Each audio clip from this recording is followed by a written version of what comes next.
In this video dated November 16, 2018, the AGC of Missouri intends to instruct its contractors on how to fill out the online Missouri Department of Labor form for reporting work hours, wages, and fringes by county and by occupational title in order to maintain prevailing wages in the state of Missouri. The Missouri Department of Labor is still working on interpretations of legislation and the creation of rules. This process is always changing. Therefore, check with the Missouri Department of Labor to get the latest reporting information. It is important for all commercial contractors to know that third parties, like unions and associations, are not allowed to report hours, wages, and fringes for the purposes of prevailing wage. It is now solely the responsibility of contractors performing the work. Contractors need to report work performed by each county and by each craft worker's occupational title. There needs to be a minimum of 1,000 hours collectively reported by all contractors for an occupational title in a given county in order to create a prevailed wage. Therefore, it is important for each contractor to do their part to report work hours and sustain prevailing wages in Missouri. Now, let's walk through the process as it stands today. Let's go to the website. Type in https://labor.mo.gov. This will direct you to the main site. At the bottom of the page, in the dark blue banner, under Explore by Topic, click on Prevailing Wage. This will take you to a one-pager about the August 2018 changes in the law.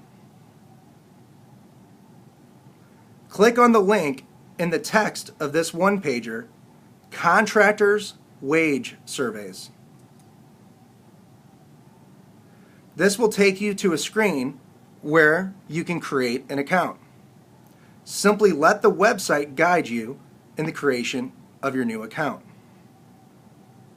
Once you receive your login information, log in to your account.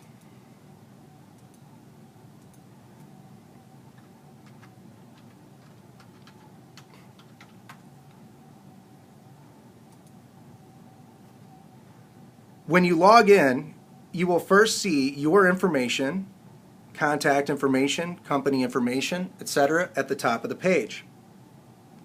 Scroll down, and the first step that you will need to click or select either collective bargaining agreement or non-collective bargaining agreement. Click depending on how you operate your work. Next step is select the county in which the project or projects were located. Again, this is a critical step as prevailing wages will be generated by county. Next, fill in the description. Provide a brief name or an identifying description for each project being reported. It's our current understanding that you can also put "See attached" and list all projects performed in the county during the dates provided in the area labeled Additional Information/Documentation. Next, select the type of construction. Indicate the type of construction, either building or heavy and highway. Building is defined as shelter enclosure with walk-in access for the purpose of housing person, machinery, equipment, or supplies. Or examples of heavy and highway include antenna towers, channels, levees, pipelines, sewers, etc. Note that any hours worked on residential construction defined as single-family homes or apartment buildings of less than 4 stories, and general maintenance should not be included in this survey. Apprentices and their wages and fringes are also not included in this survey. Wage information for all commercial construction should be reported. Next, select the start dates and end dates. Indicate the dates when the work was performed. The end date must be in the same year as begin date. You may report weekly or monthly or quarterly. However, begin date and end date need to be within the same period of January to June or July to December date range. Next, you will select/add the appropriate occupational titles which correlates with the projects in the description. Remember that you are only reporting on journeyman and foreman hours, not apprentices. Start by filling in the total number of hours performed by occupational title.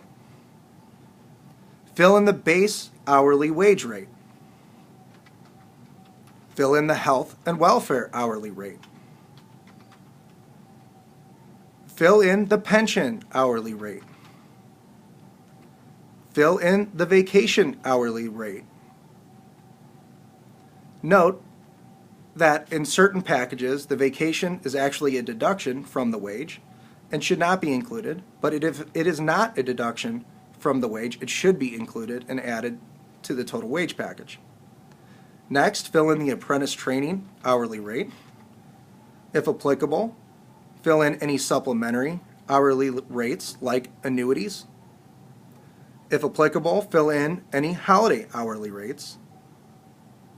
And again, if there are any other hourly rates, fill those rates in and fill in the description. Do your best to fill in each correctly. But the most important thing to ensure is that the total hourly rate is correct. If you have any other applicable occupational titles correlated with those jobs, this is the time to add those additional occupational titles and the correlating wages and fringes, etc.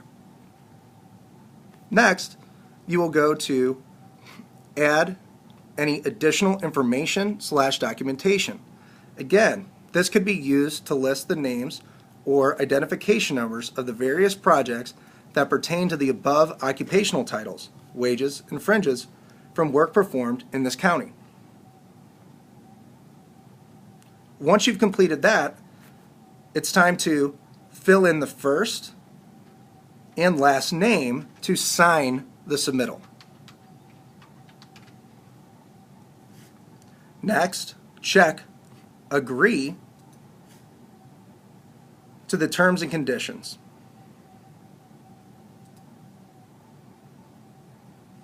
Finally, you press Submit Survey to submit your report.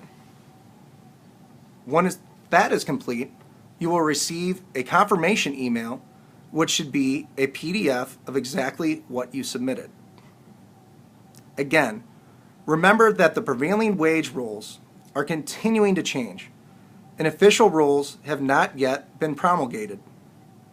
Please reach out directly to the Missouri Department of Labor for the latest rules and updated processes. As always, feel free to reach out to the AGC of Missouri staff. We are here to serve you. The final filing date for these work hours, wages, and fringes for 2018 hours worked is January 31st of 2019. So please try to submit your hours between now and the end of January. Thank you very much.